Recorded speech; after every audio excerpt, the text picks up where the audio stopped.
Okay. Good morning, everybody. It's Tuesday. Uh,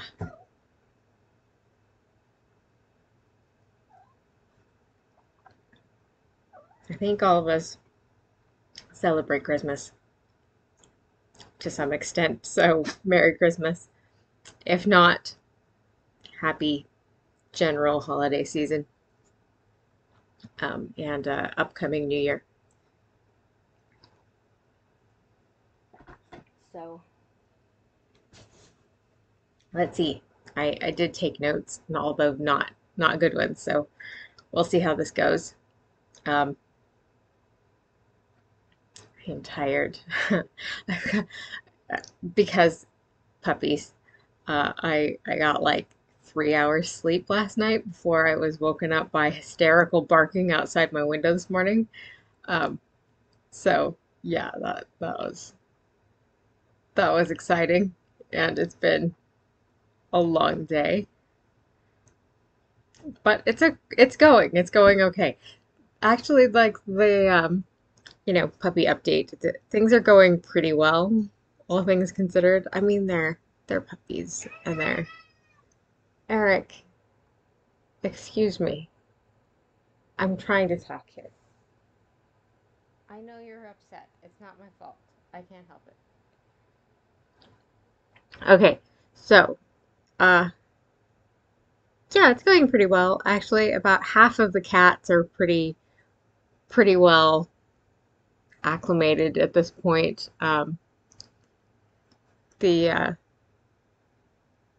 I told you that Peter had taken to abusing the puppies, and that's mellowed out to some extent. See, the thing is, Peter is used to getting bullied by his sisters.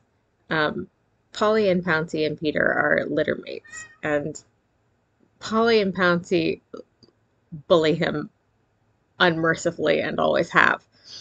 And he has discovered that he can, intimidate the puppies, and he's feeling just really like tough and like brave now. And so he has really enjoyed like taking his aggressions out on the puppies. So that's starting to mellow out. They're starting to be able to like walk past him at least part of the time without, everybody having to go over and intervene. So it's going pretty well. Most of the um, the younger cats are are dealing better, um, possibly just because they spend more time hanging out in the house. You can't walk on my notepad with your muddy feet. No, unacceptable. Also, I'm not drying you off again. The cat towel is all wet. You guys have been in and out about 800 times today. Just like park it somewhere. Go sit in front of the heater. Get warm. You're not wet. No, you're not. See, you're not. You're all dry.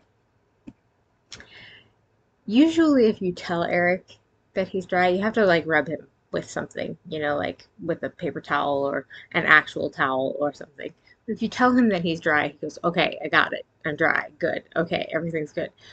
But earlier this morning, he came in and I kept drying him off, and he would not stop yelling like he was still wet, and I couldn't figure out what the problem was because he was like not wet, like he was just like barely damp to begin with, and I had dried him off repeatedly, and he was like convinced that he was soaking wet. He kept screaming at me. I finally realized that the issue was that he had one single drop of water on the end of his nose, and he was convinced that he was soaked to the bone. So once I dried off the drop of water, he was okay then. Huh. I know. It's hard. It's a hard life. It's very difficult. Anyway, I've very much gotten off topic. I got notes here. Let's do the notes. Um, oh, Phoebe, you were talking about the play that we did in our language thing. And yes, it was very, even at the time, I remember thinking like, this is just an absolute like train wreck. It's so bad and it's so funny.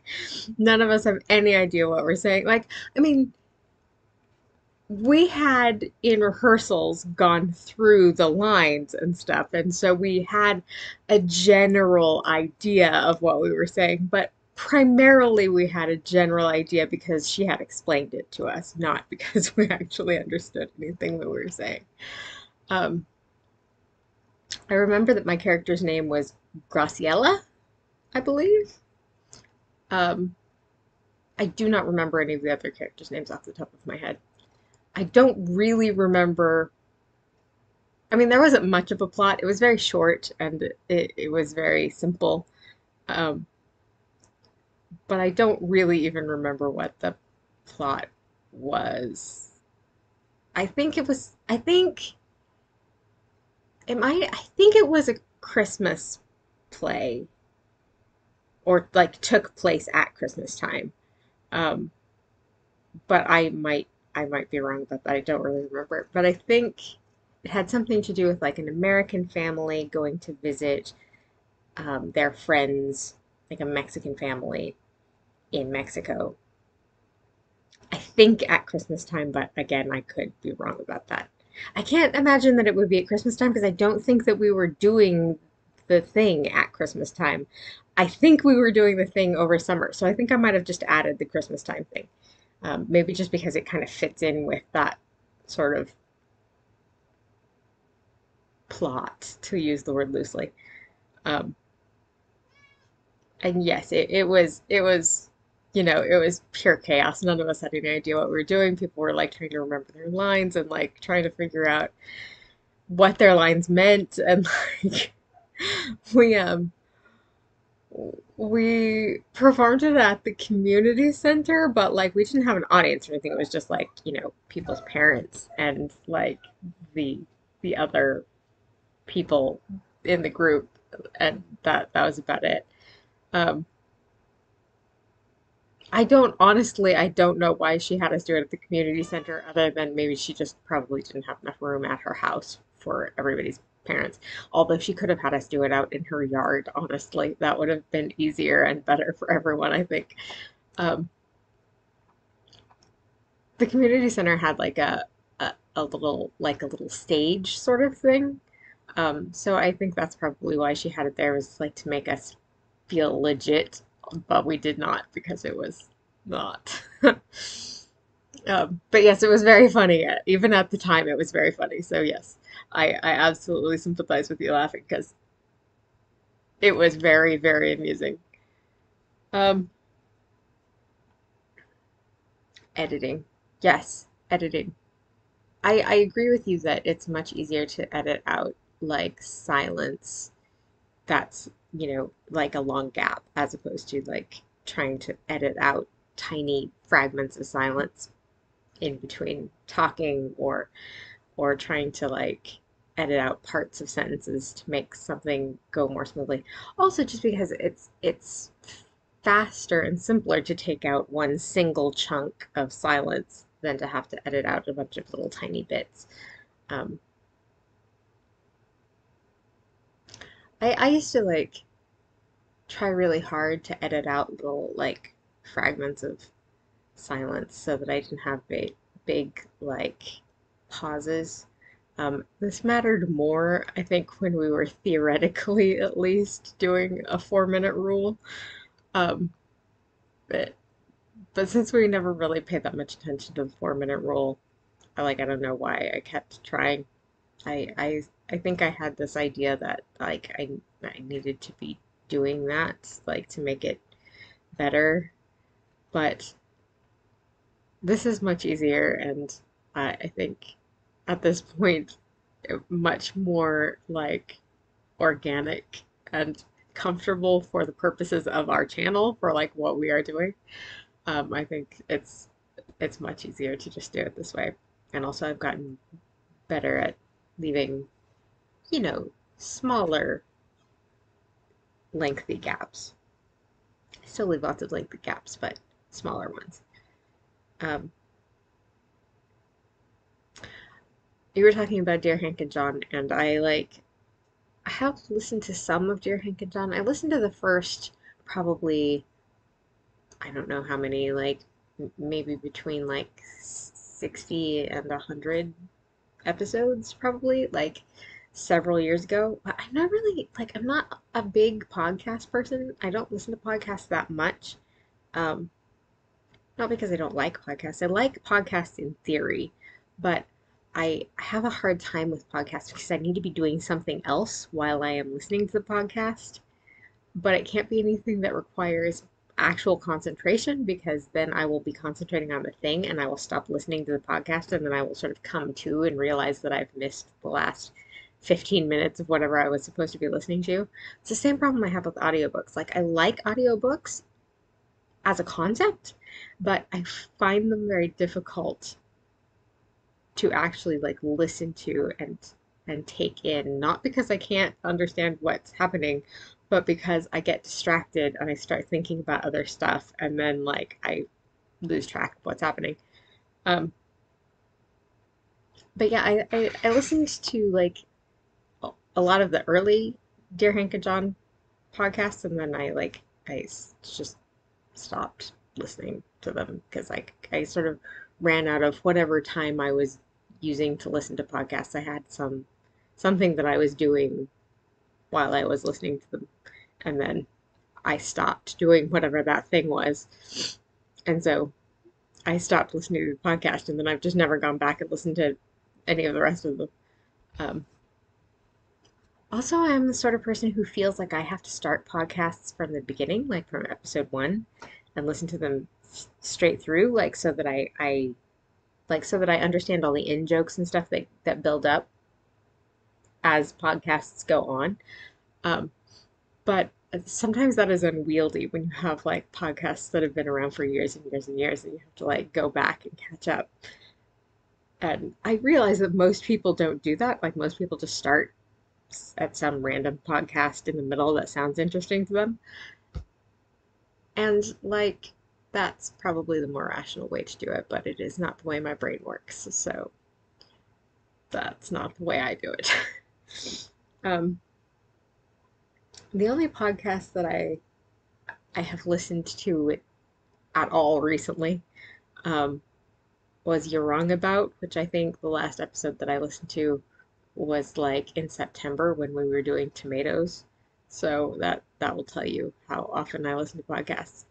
Um, I do like You're Wrong About though. It's fun. Uh,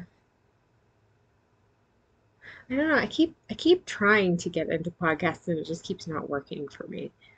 Um, I wish it would because I like I said, I could like them as a concept, but I just find it difficult in practice. Um, your trip looks very exciting. I'm glad you seem to be having a good time, and that's good. Excuse me, sir. Must you yell all the time? Um, the Wimbledon game was fun. I don't know anything about soccer at all or any sort of sport really. Um, but I'm vaguely aware of AFC Wimbledon, partly because John, you know, tweets about them and stuff all the time. But also because many years ago at this point, John used to play the FIFA video game over on the Hank Games channel, which he, stole from Hank essentially. And when he first started, he put together a team called the Swindon Town Swoodly Poopers. And he made up all these characters, and he would like tell stories about the characters and talk about the characters and stuff, and he made up this whole like sort of universe for the Swoodly Poopers. And then he pretty clearly got tired of playing with that particular team and just like essentially drove it off a cliff over the course of a season. Um, After he'd been playing with it for a few seasons.